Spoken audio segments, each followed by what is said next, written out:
Senator from Tennessee. Madam President, for nearly 2 years, the U.S. Capitol building and Senate offices have been largely closed to the American people whom we serve. Our constituents have been unable to enter the Senate buildings to meet with their representatives. And Americans of all ages, from school children to seniors, have been deprived of the patriotic sense of wonderment that comes from visiting the hallowed halls of the Capitol building. The openness of the halls of Congress and public participation in the legislative process have always been hallmarks of American democracy. It's long past time for the Senate to reopen its doors to the American people. Thanks to Operation Warp Speed, vaccines have been available for more than a year to those who want them. Americans have learned how to safely gather and enter public places despite the pandemic. Over 70,000 people attended the Super Bowl in Los Angeles on Sunday, in fact.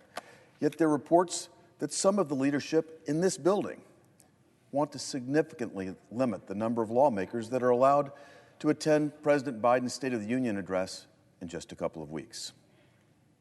From stores to venues and most workplaces and schools, the rest of the United States has reopened to gatherings and regular business. Shouldn't the Senate, whose buildings belong to the public, do the same?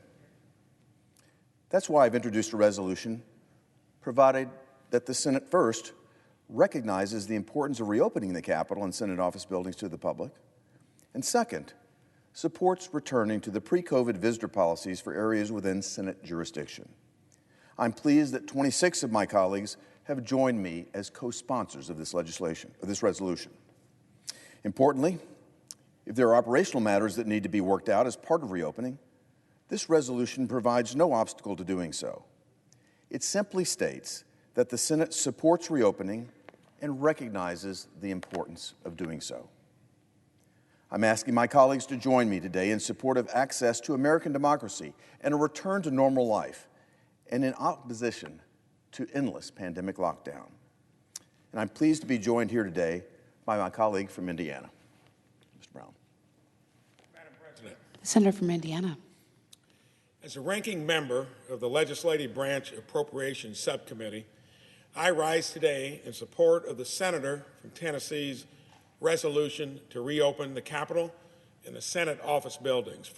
As he said, for nearly 2 years, we have not been operating from what I was used to for the short time I've been here prior to that. Governors across the country finally are beginning to do the same thing, even in places where they were almost in lockstep with the way we were doing things here. Today, you can only enter the Capitol complex with an escort by a staff member. One of the things constituents from back in Indiana enjoyed most, senior senator from Indiana, Todd Young, started it before I got here, the Hoosier Huddle. From 9 to 10 o'clock, every Tuesday, every Wednesday, we had folks from all over our state coming in to the Capitol so we could have that conversation on issues that were important. Now we do it by Zoom. The rest of the country is saying enough is enough. Want to get back to at least some of the ways that were in place prior to COVID. Now, Washington lobbyists are allowed in because of their close connections with congressional staff. But the American people don't have that same access, and that's just wrong. The legislative branch agencies have continued to provide support to Congress throughout the pandemic. It's time that Congress reopens the Capitol to the American public, including Hoosiers from my home state. I yield back. Thank you. As if in legislative session, I ask unanimous consent the Senate proceed to the consideration of Senate Resolution 512, submitted earlier today. Further, I ask unanimous consent the resolution be agreed to, the preamble be agreed to, and that the motions to reconsider be considered made and laid upon the table with no intervening action or debate. Is there objection? Madam President, Senator from Minnesota. reserving the right to object, I object. Madam President, as chair of the Rules Committee with oversight of the security of this Capitol, I share Senator Hagerty's goal and Senator Braun's goal of ensuring that this building is open and accessible to the public.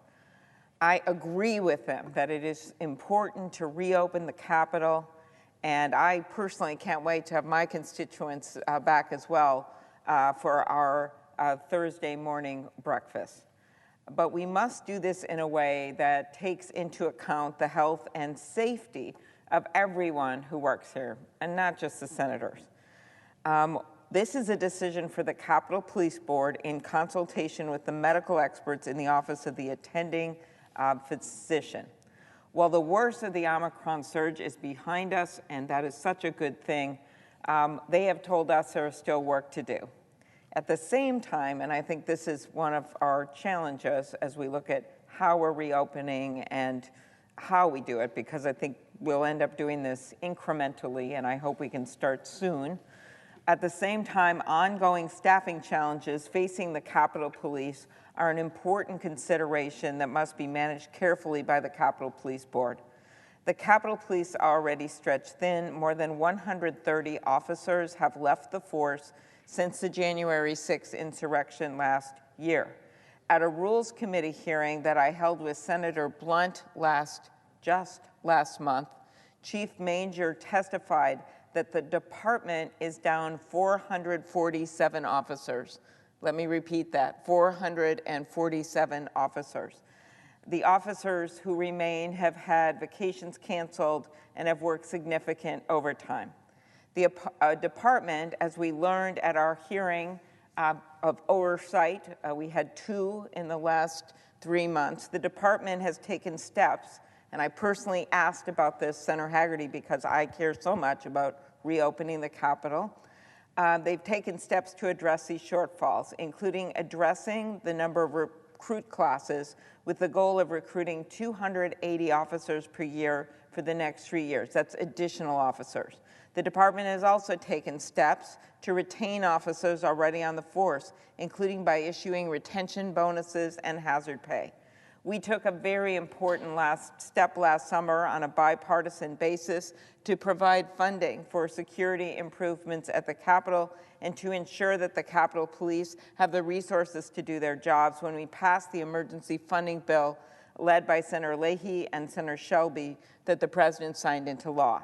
But as Chief Major just said at a public hearing when he explained that we were 447 officers short, which of course means who's at the doors, what doors are open, what backup do they have, he said we still have a ways to go before he has officers to staff all the posts needed to safely reopen to the public.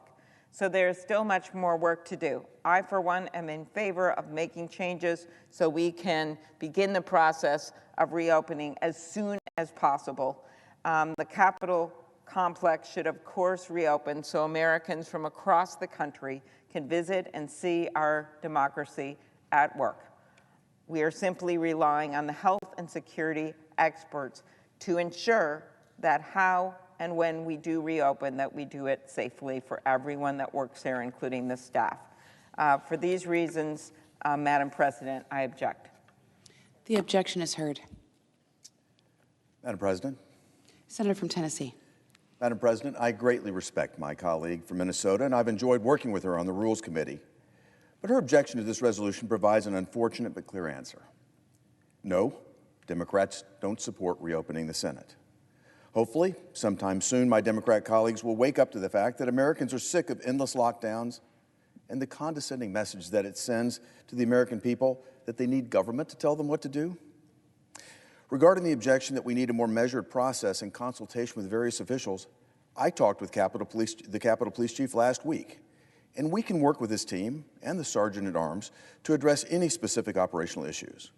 We can also work with the attending physician.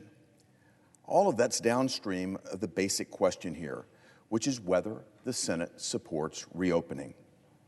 If the Senate supports reopening, then we can figure out the rest. Senate leadership sets the policy for the Capitol building and the office buildings that are under Senate jurisdiction. That's why we have different COVID policies than the House. If it was up to the attending physician or to the Capitol Police, the policy probably wouldn't change at the midpoint of the Capitol building as it does today. We're the elected officials in the building. We're the ones that were elected to make decisions. We shouldn't dodge that responsibility, and we need to lead by making a clear statement that it's time to reopen the Senate to our constituents. It's unfortunate that many of my Democratic colleagues don't feel the same way. We need to reopen the Senate now. Thank you, Madam President. I yield the floor.